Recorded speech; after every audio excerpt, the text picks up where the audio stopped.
ಯೇಸು ಕ್ರಿಸ್ತನ ಮಹಾಪರಿಶುದ್ಧ ನಾಮದಲ್ಲಿ ನಿಮ್ಮೆಲ್ಲರನ್ನು ವಂದಿಸುವಂತವನಾಗಿದ್ದೇನೆ. Praise the Lord. ಶಾಲೋಮ್. ಈ ಬೆಳಗಿನ ಜಾವದಲ್ಲಿ ವಾಕ್ಯ ಓದಿಕೊಳ್ಳೋಣ. ಯೋಹಾನನು ಬರೆದ ಸುವಾರ್ತೆ 14ನೇ ಅಧ್ಯಾಯ 6ನೇ ವಚನ ಓದಿಕೊಂಡು ಸ್ವಲ್ಪತ್ತು ಧ್ಯಾನ ಮಾಡಿಕೊಳ್ಳೋಣ. ಯೇಸು ಅವನಿಗೆ, ನಾನೇ ಮಾರ್ಗವೂ ಸತ್ಯವೂ ಜೀವವೂ ಆಗಿದ್ದೇನೆ. ನನ್ನ ಮೂಲಕವಾಗಿ ಹೊರತು ಯಾರು ತಂದೆಯ ಬಳಿಗೆ ಬರುವುದಿಲ್ಲ. ಈ ವಾಕ್ಯದ ಶಿರೋನಾಮೆ ನೋಡುವಾಗ ಮಾರ್ಗ ಎಂಬುದಾಗಿ, ಆ ಮಾರ್ಗ ಯಾವುದಿದೆ, ಆ ಮಾರ್ಗ ನಮಗೆ ಯಾವ ರೀತಿಯಾಗಿ ಹೊಂದಿಕೊಳ್ಳಬೇಕು, ಆ ಮಾರ್ಗದಿಂದ ನಾವು ಎಲ್ಲಿಗೆ ಹೋಗುತ್ತೇವೆ ಎಂಬುದಾಗಿ ಈ ವಾಕ್ಯದ ಮೂಲಕ ನಾವು ತಿಳಿದುಕೊಳ್ಳುವಂತವರಾಗೋಣ. ಮಾರ್ಗ ಎಂಬುದಾಗಿ ನೋಡುವಾಗ ಯೇಸು ಕ್ರಿಸ್ತನೇ ಆ ಮಾರ್ಗವಾಗಿದ್ದಾನೆ. ವಾಕ್ಯದಲ್ಲಿ ನೋಡುವಾಗ ನಾನೇ ಮಾರ್ಗವೂ ಸತ್ಯವೂ ಜೀವವೂ ಆಗಿದ್ದೇನೆ. ನನ್ನ ಮೂಲಕವಾಗಿ ತಂದೆಯ ಬಳಿಗೆ ಬರುತ್ತಾರೆ, ನಾನಿಲ್ಲದೆ ತಂದೆ ಬಳಿಗೆ ಯಾರು ಬರುವುದಿಲ್ಲ ಎಂಬುದಾಗಿ ಯೇಸು ಕ್ರಿಸ್ತನು ವಾಕ್ಯದ ಮೂಲಕ ಹೇಳುತ್ತಾ ಇದ್ದಾನೆ. ನಾವು ತಂದೆಯ ಬಳಿಗೆ ಹೋಗಬೇಕಾದರೆ ಯೇಸು ಕ್ರಿಸ್ತನೇ ಮಾರ್ಗವು ಸತ್ಯವೂ ಜೀವವಾಗಿದ್ದಾನೆ. ನಾವು ಯೇಸು ಕ್ರಿಸ್ತನ ಎಲ್ಲ ಆಜ್ಞೆಗಳನ್ನು ಕೈಗೊಂಡು ನಡೆಯುವಂತವರಾಗಬೇಕು. ಯೇಸು ಕ್ರಿಸ್ತನ ವಾಕ್ಯವನ್ನು ಪ್ರತಿನಿತ್ಯವೂ ನಾವು ಧ್ಯಾನಿಸುವಂತವರಾಗಬೇಕು. ಯೇಸು ಕ್ರಿಸ್ತನ ಈ ಲೋಕವನ್ನು ಯಾವ ರೀತಿಯಾಗಿ ಪ್ರೀತಿಸಿದ್ದಾನೋ ಅದೇ ರೀತಿಯಾಗಿ ನಾವು ಕೂಡ ಈ ಲೋಕದಲ್ಲಿರ್ತಕ್ಕಂಥ ಪ್ರತಿ ಒಬ್ಬೊಬ್ಬರನ್ನು ನಾವು ಪ್ರೀತಿಸುವಂತವರಾಗಬೇಕು. ನನ್ನನ್ನು ನಾನು ಯಾವ ರೀತಿಯಾಗಿ ಪ್ರೀತಿಸುತ್ತೇನೋ ಅದೇ ರೀತಿಯಾಗಿ ನನ್ನ ನೆರೆಯವರನ್ನು ಪ್ರೀತಿಸಬೇಕು. ನಮ್ಮಲ್ಲಿ ಯಾವಾಗಲೂ ಸತ್ಯದ ಮಾತುಗಳಿರಬೇಕು. ನಮ್ಮ ಬಾಯಿಯ ಮೂಲಕ ಜೀವ ಮರಣಗಳು ಹೊರಡುತ್ತದೆ. ನಾವು ಯಾವಾಗಲೂ ಜೀವಕರವಾದ ಮಾತುಗಳನ್ನು ಯೇಸು ಕ್ರಿಸ್ತನ ವಾಕ್ಯದ ಮೂಲಕ ಮಾತನಾಡುವಂತವರಾಗಬೇಕು. ಆವಾಗ ನಾವು ತಂದೆಯ ಬಳಿಗೆ ಸೇರುವುದಕ್ಕಾಗುತ್ತದೆ. ಆ ಮಾರ್ಗ ನಮಗೆ ತುಂಬಾ ಪ್ರಾಮುಖ್ಯವಾಗಿದೆ. ಅದೇ ಮಾರ್ಗ ಯೇಸು ಕ್ರಿಸ್ತನ ಮಾರ್ಗವಾಗಿದೆ. ಯೇಸು ಕ್ರಿಸ್ತನ ವಾಕ್ಯವನ್ನು ನಾವು ಅನುಸರಿಸುವಾಗ ತಂದೆಯ ಬಳಿಗೆ ನಾವು ಸೇರುವಂತವರಾಗಿದ್ದೇವೆ. ಅನೇಕ ಜನರು ಈ ಲೋಕದಲ್ಲಿ ನೋಡುವಾಗ ನನ್ನಲ್ಲಿ ಹಣ ಇದೆ, ಆಸ್ತಿ ಇದೆ, ಅಂತಸ್ತಿದೆ, ನಾನು ದಾನ ಧರ್ಮ ಮಾಡುತ್ತೇನೆ, ಪುಣ್ಯ ಕ್ರಿಯೆಗಳನ್ನು ಮಾಡುತ್ತೇನೆ, ನಾನು ಪರಲೋಕದಲ್ಲಿ ಸೇರುತ್ತೇನೆ, ನಾನು ಸ್ವರ್ಗದಲ್ಲಿ ಸೇರುತ್ತೇನೆ ಎಂಬುದಾಗಿ ಅನೇಕ ಜನರು ಹೇಳುತ್ತಾರೆ. ಆದರೆ ಪರಲೋಕದಲ್ಲಿ ಸ್ವರ್ಗದಲ್ಲಿ ನಾವು ಸೇರಬೇಕಾದರೆ ಅದಕ್ಕೆ ಒಂದೇ ಒಂದು ಮಾರ್ಗ ಇದೆ. ಅದು ಯೇಸು ಕ್ರಿಸ್ತನೇ ಆ ಒಂದು ಮಾರ್ಗವಾಗಿದ್ದಾನೆ.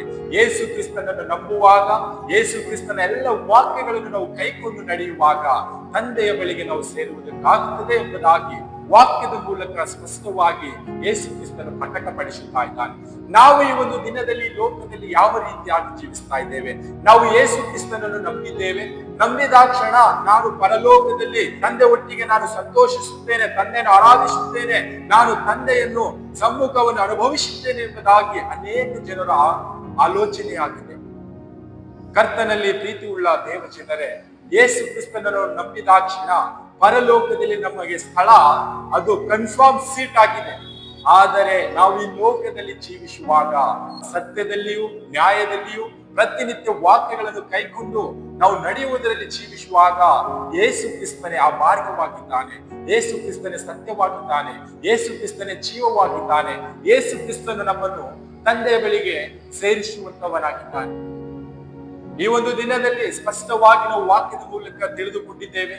ಆ ಮಾರ್ಗ ನಮಗೆ ಯಾವುದಕ್ಕಾಗಿದೆ, ಆ ಮಾರ್ಗವನ್ನು ನಾವು ಹೇಗೆ ಸೇರಬೇಕು, ಆ ಮಾರ್ಗದಿಂದ ಹೋದರೆ ನಾವು ಎಲ್ಲಿಗೆ ಹೋಗುತ್ತೇವೆ ಎಂಬುದಾಗಿ ವಾಕ್ಯದ ಮೂಲಕ ನಾವು ತಿಳಿದುಕೊಂಡಿದ್ದೇವೆ. ಈ ಲೋಕದಲ್ಲಿ ನಾವು ಜೀವಿಸುವಾಗ ನಮ್ಮನ್ನು ಯಾರು ಕೂಡ ತಂದೆ ಬಳಿಗೆ ಸೇರಿಸುವುದಕ್ಕಾಗುವುದಿಲ್ಲ. ಯಾಕಂದರೆ ತಂದೆ ಬಳಿಗೆ ಸೇರಿಸುವುದಕ್ಕೆ ಒಬ್ಬನೇ ಒಬ್ಬನು ಯೇಸು ಕ್ರಿಸ್ತನು. ಆತನ ಮೂಲಕ ತಂದೆ ಬಳಿಗೆ ಸೇರಿಸುವುದಕ್ಕಾಗುತ್ತದೆ. ಯಾಕೆ ಆತನಿಂದ ಆಗುತ್ತದೆ ಎಂಬುದಾಗಿ ನೋಡುವಾಗ ಯೇಸು ಕ್ರಿಸ್ತನು ಈ ಲೋಕದ ಎಲ್ಲಾ ಜನರ ಪಾಪಗಳನ್ನು ತಾನು ಹೊತ್ತುಕೊಂಡು, ಪಾಪದ ಅರಿವಿಲ್ಲದಾತನು ನಮಗಾಗಿ ಪಾಪಿಯಾಗಿ ಶಿಲುಬೆಯ ಮರಣವನ್ನು ಅನುಭವಿಸಿ ಹೂಣಲ್ಪಟ್ಟು ಮೃತ್ಯುಂಜಯನಾಗಿ ಎದ್ದು ಬಂದಿದ್ದಾನೆ. ಆತನ ಈ ಲೋಕದಲ್ಲಿ ಜೀವಿಸುವ ಕಾಲ ಒಂದಾದರೂ ತಪ್ಪು ಮಾಡದ ಹಾಗೆ ಪರಿಶುದ್ಧನು ನೀತಿವಂತನು ಆಗಿ ಯೇಸು ಕ್ರಿಸ್ತನ ಈ ಲೋಕದಲ್ಲಿ ಜೀವಿಸಿದನು. ಯೇಸು ಕ್ರಿಸ್ತನು ಪರಿಶುದ್ಧನಾಗಿ ಜೀವಿಸಿದರಿಂದ ಯೇಸು ಕ್ರಿಸ್ತನು ತಂದೆಗೆ ನಮಗೆ ಮಧ್ಯಸ್ಥಿಕನಾಗಿದ್ದಾನೆ. ಆತನೇ ಮಾರ್ಗದರ್ಶನವಾಗಿದ್ದಾನೆ. ಆತನ ಆಜ್ಞೆಗಳನ್ನು ನಾವು ಕೈಕೊಂಡು ನಡೆಯುವಾಗ, ಯೇಸು ಕ್ರಿಸ್ತನನ್ನು ಹಿಂಬಾಲಿಸುವಾಗ ತಂದೆ ಬಳಿಗೆ ನಾವು ಹೋಗುತ್ತೇವೆ. ಒಂದು ದಿನದಲ್ಲಿ ಯೇಸು ಕ್ರಿಸ್ತನು ಹೇಳುವಂತವು, ನಾನೇ ಮಾರ್ಗವೂ ಸತ್ಯವೂ ಜೀವವೂ ಆಗಿದ್ದೇನೆ, ನನ್ನ ಹೊರತು ತಂದೆ ಬಳಿಗೆ ಯಾರು ಬರಲಾರರು, ಯಾರು ಸೇರಲಾರರು ಎಂಬುದಾಗಿ ವಾಕ್ಯದ ಮೂಲಕ ನಾವು ತಿಳಿದುಕೊಂಡಿದ್ದೇವೆ. ನಿಜವಾದ ಮಾರ್ಗ ಯಾವುದು ಎಂಬುದಾಗಿ ತಿಳಿದುಕೊಂಡಿದ್ದೇವೆ. ಆ ಮಾರ್ಗದಲ್ಲಿ ನಾವು ಜೀವಿಸುತ್ತಾ ತಂದೆಯ ಬಳಿಗೆ ನಾವು ಸೇರುವಂತವರಾಗೋಣ. ಕರ್ತನು ಈ ವಾಕ್ಯ ನಮ್ಮೆಲ್ಲರ ಆತ್ಮಕ್ಕೆ ಆಶೀರ್ವದಿಸಲಿ. ಆಮೆನ್.